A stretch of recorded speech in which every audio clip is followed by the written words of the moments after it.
Selamat untuk Bayangkara Presisi Lampung FC yang meraih 3 poin perdana, dan yang spesial adalah 3 poin perdana ini didapat di kandang Stadion W Halim yang 3 pertandingan berpekan-pekan masyarakat Lampung menunggu Bayangkara Presisi Lampung FC bisa memetik kemenangan, dan kemenangan spesial karena diraih di Stadion Sumpah Pemuda W Halim. Mudah-mudahan Stadion Sumpah Pemuda W Halim ini menjadi stadion yang angker bagi Bayangkara Presisi Lampung FC. Sebagaimana kita kenal ada Stadion Teladan yang menjadi kandang angker dari PSMS Medan, Stadion Kanjuruhan Malang yang juga menjadi kandang angker bagi Arema FC, dan juga tentunya stadion-stadion yang angker lainnya itu seperti stadion mana ya?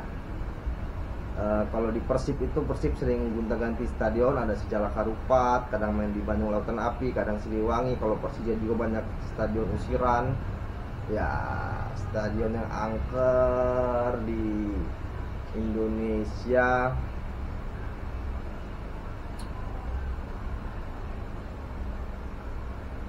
mungkin sejauh ini gue lihat baru Arema sih stadion yang angker. Oh, Stadion Gelora Bung Tomo bagi Persebaya Surabaya. Oke. Menarik apa yang kemarin gue katakan, bagaimana cara bermain dari Bayangkara Presisi Lampung FC di bawah komando Paul Munster.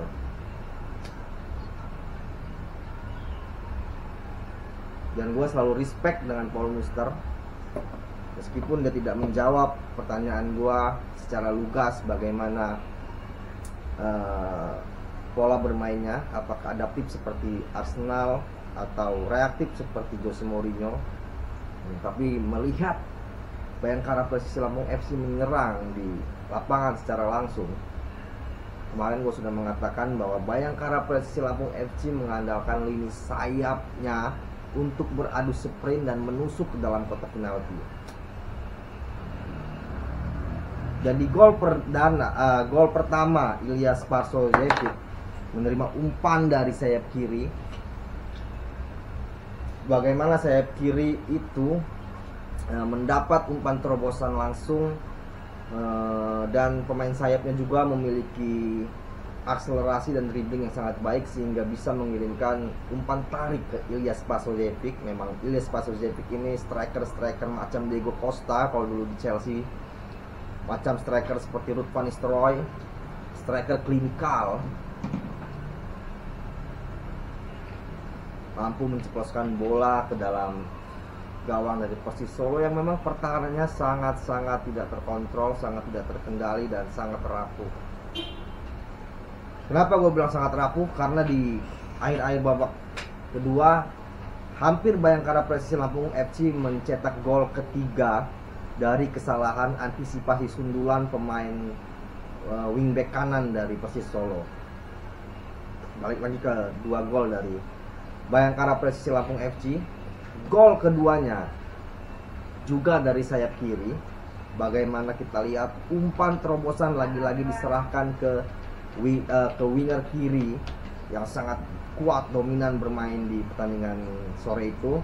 Dia beradu sprint dan wingback atau backback dari Persis Solo kalah, guys.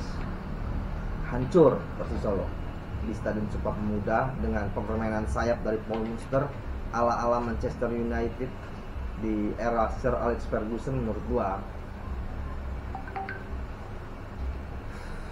Dan menariknya pencetak gol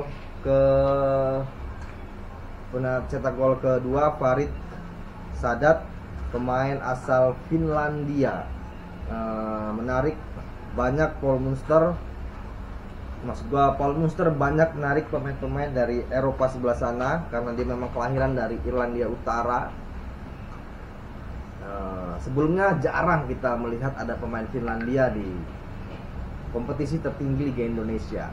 Namun di era Paul Munster di Bayangkara Presisi Lampung FC, kita melihat pemain Finlandia Farid Sadat pencetak gol kedua di pertandingan melawan Persis Solo, pemain keturunan Afghanistan. Tidak banyak skill yang dia keluarkan, namun golnya cukup membawa kemenangan perdana bagi Bayangkara Presisi Lampung. Terima kasih Farid Sadat dan Ilyas Pasoyevic. Dan itu sayap kirinya gue nggak tahu, kemarin gue nggak nonton karena memang agak sedikit males nontonnya.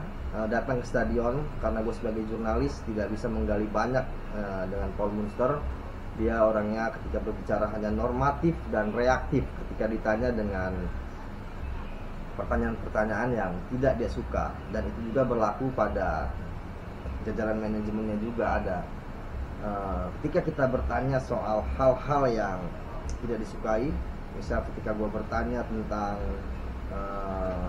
mengapa pemain asing dan pemain lokal Bayangkara Presisi Lampung FC, utamanya pemain asing yang baru datang, tempatnya berbeda, tidak disatukan di satu wilayah. Ada yang di Teluk Betung, di hotel, dan juga ada di Pahoman. Di Teluk Betung itu adalah perumahan real estate dan di Pahoman adalah hotel. Langsung di stop oleh penerjemah dan juga panitia penyelenggara. Kata dia langsung saja ke pertanyaan, dan gue males ke pertandingan karena gue memang ingin menggali apa yang ingin gue tahu. Gue nggak mau pertanyaan itu dihalang-halangi, jadi gue males bertanya. Dan gue juga agak sedikit males akhirnya mengikuti sesi konferensi pers. Tapi itu adalah hal lain antara jurnalis dan juga Bayangkara Presisi Lampung FC. Hal menariknya adalah Bayangkara Presisi Lampung FC berhasil meraih 3 poin di Stadion Sumpah Pemuda. Dan hal menarik lainnya adalah harapan warga Lampung untuk bisa terus menonton Bayangkara Presisi Lampung FC di Lampung.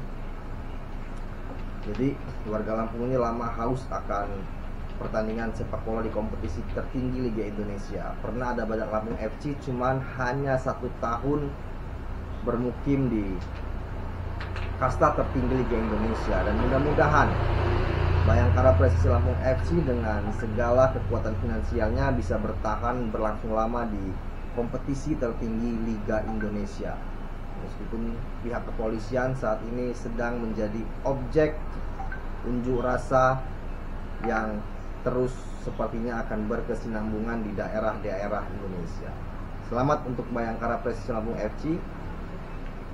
Kemarin gue lihat di TV penonton agak sepi, animonya agak berkurang dari pertandingan sebelumnya. Pertandingan sebelumnya semua tribun penuh. Pertandingan kemarin hampir setengah stadion tidak datang, atau malah mungkin kurang dari setengah stadion terisi, karena memang gejolak dari kepolisian dan juga masyarakat Lampung. Sebelum pertandingan melawan Persis Solo, banyak yang kecewa dengan hasil-hasil minor dari Paul Munster bersama Bayangkara Presisi Lampung FC. Namun atas kemenangan melawan Persis Solo dan permainan yang cukup menarik, gaya permainannya sudah mulai terlihat, entah karena Persis Solo yang memang merupakan tim yang kurang baik, atau memang permainan dari Paul Munster, taktik atau strategi dari Paul Munster sudah bisa dicerna oleh para pemain-pemainnya. Gue yakin ke depan jika kondisi ini terus stabil, 1, 2, 3 pertandingan terus stabil, Bayangkara Presisi Lampung FC bisa bermain seperti ini, maka animo masyarakat Lampung gue yakin akan kembali untuk bisa datang ke Stadion Sumpah Pemuda. Nah, ada hal menarik juga. Kemarin itu gue tahu bahwa polisi di Lampung ini mendapat surat perintah untuk nonton langsung ke stadion.